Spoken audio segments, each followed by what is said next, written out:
जिएंगे, हमारे तन में प्राण रहेगा। My dear all of person, I request you, हम ऑल लाइफ ऐसी गलती करते रहेंगे, तुम्हारी ठठरी। श्री धीरेन्द्र कृष्ण शास्त्री जी की बात है। वह एक युवा है, प्रामाणिक व्यक्तित्व है, उनमें कोई ढोंग, आडंबर, छल, पाखंड, अंधविश्वास वाला प्रश्न नहीं। हेमंत बिस्व शर्मा और बागेश्वर धाम के पीठाधीश्वर धीरेन्द्र शास्त्री के समर्थन में दिखे योग गुरु रामदेव। हेमंत बिस्व शर्मा के बयान का समर्थन किया योग गुरु रामदेव।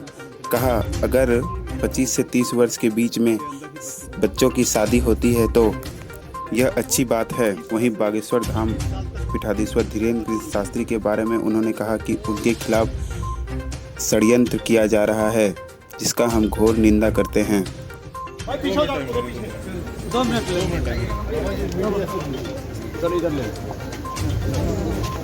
अमर भैया, हाँ रुकिए चाहिए ना आगे यार, क्या कर रहे हैं? जा रहे हैं जी, जाए लोगों लेके। जी हाँ, मुझे रुकने बोला, गाड़ी में। अरे छोड़िए मोबाइल। हेमंत बिस्वा राव ने एक बयान दिया है। हेमंत बिस्वा शर्मा जो असम मुख्यमंत्री, उन्होंने कहा है कि महिलाओं को 30 वर्ष के अंदर ही बच्चे को जन्म देनी चाहिए। स्वास्थ्य की क्या है? महिलाओं को 30 साल तक की उम्र तक बच्चों को जन्म दे देना चाहिए।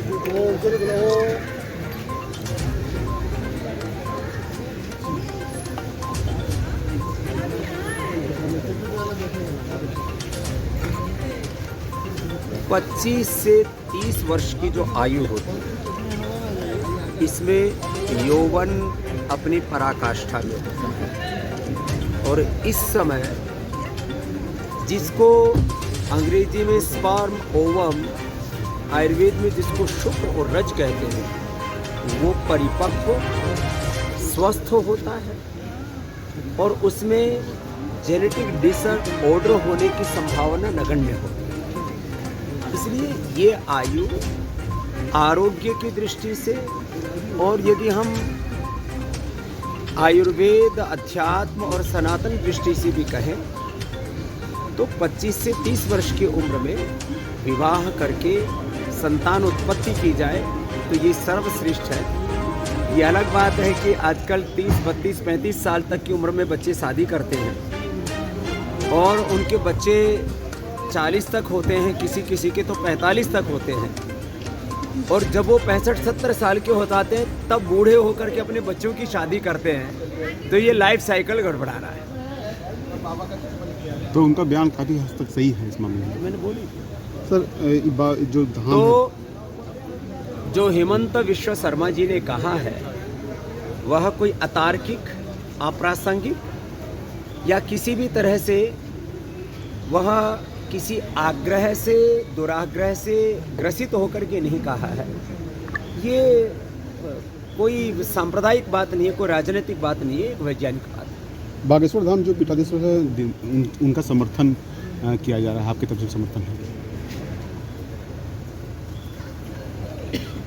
मैंने ये बात कही थी, हर बात को झूठ, आडंबर, ढोंग, पाखंड, अंधविश्वास कह करके नकारना भी ठीक नहीं है।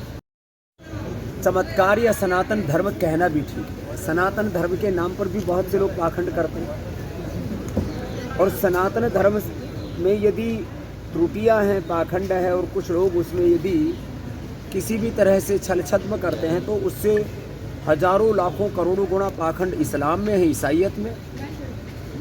जहाँ तक